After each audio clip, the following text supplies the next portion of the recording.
Es, kad braucu uz šejienu, man bija viens uzdevums jums pastāstīt par tām risku un iespējām un visu to, bet tad, atbraucot uz šejienu, es sapratu, ka esmu pēdējais runātājs pirms kafijas pauzes. Tad man ir jāuztur jūs mundrumā vēl. Un otrais tāds uzdevums man bija dots no manas meitas, lai es esmu jautrāka vai vismaz tikpat jautra kā vīrietis supervaroņa tēlā šodien. Ja? Nu, tad es mēģināšu. Mani stādīja priekšā, tā kā es to vairs nedarīšu. Pamēģināšu jums izstāstīt ar savām kaut kādām iepriekšējām pieredzēm, kā tad es pārvarēju risku, kas priekš manis bija risks un vispār kas ir risks kā tāds. Mēs katru dienu noteikti sastopamies ar risku. Ja?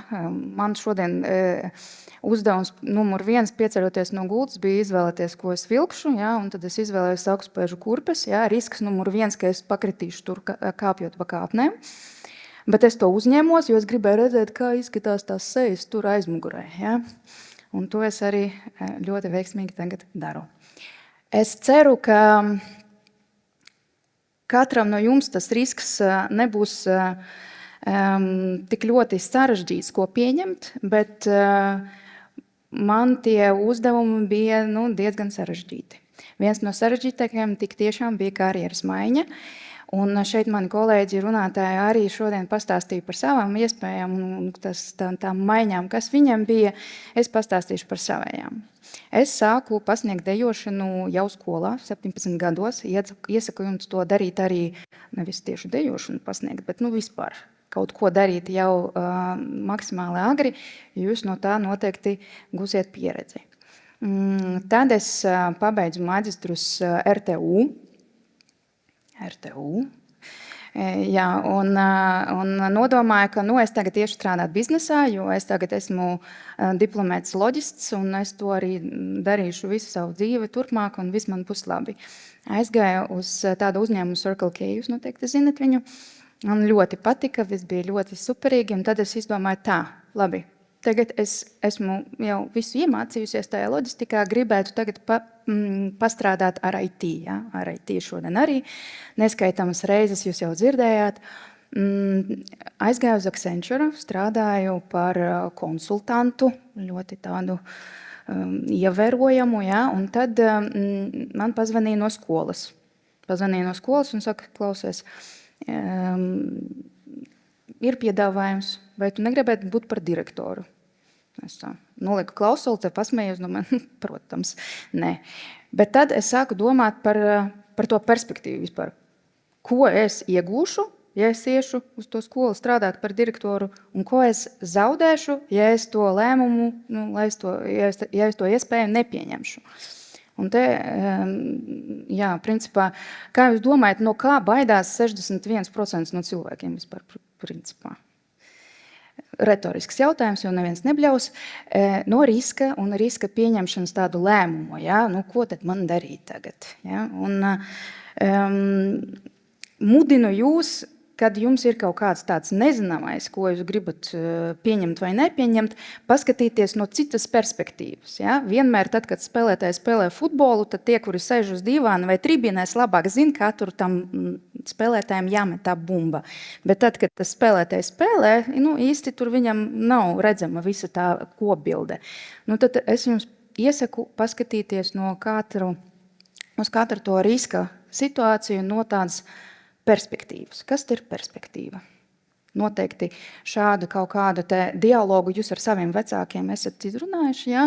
Kā tad izskatās mana istaba, mammas acīs, savās acīs un jūsu acīs. Tad es sāku arī domāt par to piedāvājumu, ja? Par to direktoru, kā tas priekš manis izskatās. Es esmu diezgan labi pelnošs cilvēks, strādāju biznesā, man viss patīk, vispār man viss apmierina. Bet sāku tā kā analizēt, domāju, gribētos kaut ko pielabot, pieņemsim, uzlabot savus komunikācijas prasmes. Gribētu vairāk padalīties ar savu pieredzi, un te sasaiste arī ar to, ko pirmajā cēlienā jūs dzirdējat no Armanda, ja, par to spirāli, ja, katram cilvēkam pienāk tas posms, ka tu gribi kaut ko dot citiem. Ja? Ne tikai varbūt pelnīt uz to poršu, bet arī iedot kaut ko citiem cilvēkiem. Nu, tad sāku analizēt, labi. Cik es laika esmu gatava tam veltīt? Domāju tā, 2-3 gadi maksimums, ja, maksimums, un tad pēc tam es gribēšu kaut ko citu darīt, un es esmu gatava upurēt savu atalgojumu, esošu atalgojumu, jo pagaidām direktori nepelna tik daudz, cik biznesā. Un ko es jums iesaku? Es iesaku nevis uzreiz dzēst to risku, ja, kad jūs ieraudzīsiet, labi, kas man ir jāizdara, pieņemsim lēmums, jāpieņem, jābrauc mācīties uz Zviedriju. Ja. Nevis uzreiz, tas ir tik tālu, tur neko nepazīst un tā tālāk, bet sadaliet to savu risku mazākās daļās, apzināties, kas viņš ir, ko jūs gribat sasniegt, kādas ir iespējas, ja jūs to izdarīsiet, un kādi būs zaudējumi, ja jūs to neizdarīsiet. Un tā es arī pieņemu to izaicinājumu. Es strādāju skolā 2 gadus, un mans uzdevums bija padalīties maksimāli ar to savu pieredzi, ko es guvu biznesā. Es ļoti ceru, ka man tas izdevās, jo es personīgi sajūtu pēc tiem 2 gadiem, ka es vairs neko vairāk nevaru iedot skolai.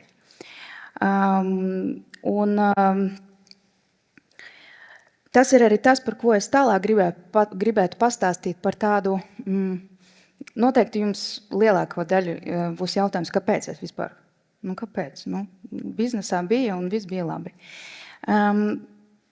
Noteikti jūs esat kādreiz redzējuši tos apļus, ja? Un noteikti, ja jūs sasaistīsiet to, ko stāstīja iepriekšējie mani kolēģi, arī tie apļi bija kaut kādā veidā pieminēti. Ir komforta zona, kur mēs jūtamies ļoti labi, tad ir vēlme izaugt. Ja? Bet kā mēs redzam, līdz tai vēlmei izaugt ir vēl 2 lietas, 2 tādi pusaplīši. Ja? Un tie 2 pusaplīši, diemžēl, baigi labie nav. Ja? Tur ir bailes un tur ir kaut kādas mācīšanas procesi. Un, ja mēs paskatāmies uz to, nezinu, kā lai to apļiem, ja, viņi jūsu dzīvē atkārtosies vairākas reizes. Un, protams, ir ļoti viegli gulēt gultā, aiz čipšus un skatīties televīzijas pārraides. Ja, bet tomēr kaut kādā mirklī ieslēdzas tas faktors, ka es gribu kaut ko vēl. Es gribu nākamo čipšu paklu, ja? Es gribu nākamo raidījumu, bet pults ir tālu, un tad jums ir motivācija kaut ko izdarīt. Būt komfortā ir patīkami, būt izaugsmas zonā ir patīkami, bet kas mums biedē visvairāk? Biedē visvairāk ir tas pirmais solis, ir tīpaši augstspēžu kurpēs. Un, protams, ne ļoti visiem patīk tā mācīšanas, tas mācīšanas posms. Un, es pati priekš sevis nesen tikai atklāju to sajūtu, jo to ir grūti izstāstīt, kā tu tā būtu. Katram individuāli bišķiņ jāpadomā. Bet ir tāda sajūta, ka tu gūsti baudu no tā, ka tu neesi komfortā. Un tad, kad jūs iemācīsieties gūt to baudu, ka jūs mācāties, ka jūs pārvarat bailes, ka jūs izdariet kaut ko tādu, kas jūsu galvās pat nebija iespējams, bet jūs to sasniedzāt, tas ir tas, kas jums kalpos, ka tāds dzinulis ejot cauri jūsu dzīvē. Un tas ir tas, kas man kalpoja, ka dzinulis, lai es mainītu tās darba vietas, lai es mēģinātu uzlabot pirmkārt sevi un dāvāt kaut ko arī pārējiem. Tā kā, lai iemācītos iemīlēt to stadiju būt nekomfortā, diemžēl vai par laimi, ir jāpariet tiem apļiem vairākas reizes. Pārējot tiem apļiem vairākas reizes, arī man bija bail. Arī man bija nepieciešama palīdzība. Noteikti pirmām kārtām tie ir kaut kādi jūsu tuvie draugi vai radi, bet nebaidieties nākt pie jūsu skolotājiem pirmām kārtām un otrām kārtām. Nebaidieties meklēt savus role models, ja, jeb līderus, pie kā jūs varētu griezties tad, kad jums ir jautājumi. Un ticiet man, jebkurš biznesa cilvēks vai nebiznesa cilvēks, vienalga, kurš izgājis tiem apļiem cauri, ir atvērts jums palīdzēt. Un to gribēju arī pateikt es, ka es esmu gatava jums palīdzēt. Apakšā es ieliku arī savu kontaktu, jo man kādreiz ir palīdzējuši. Man kādreiz ir palīdzējuši cilvēki noticēt tam, ka es varu, kā sadalīt tos savus riska, visu lielo risku mazākajos, saprast, kas tad ir tas mērķis, ko es gribu sasniegt, saprast, vai vispār ir jēga tur iet, jo nevienmēr ir jēga tur iet. Ja jūsu risks ir vairāk negatīvs nekā pozitīvs, nu tad varbūt tomēr ir vērts krosenēs atmest. Es ceru, ka jūs kaut nedaudz guvat ieskatu manā dzīvē. Es ceru, ka es mācēju jums pastāstīt, kādā veidā ir iespējams paskatīties uz risku no citas perspektīvas un no citas puses. Un es ļoti ceru, ka kāds arī man uzrakstīs pēc tam, kad šī prezentācija beigsies. Paldies!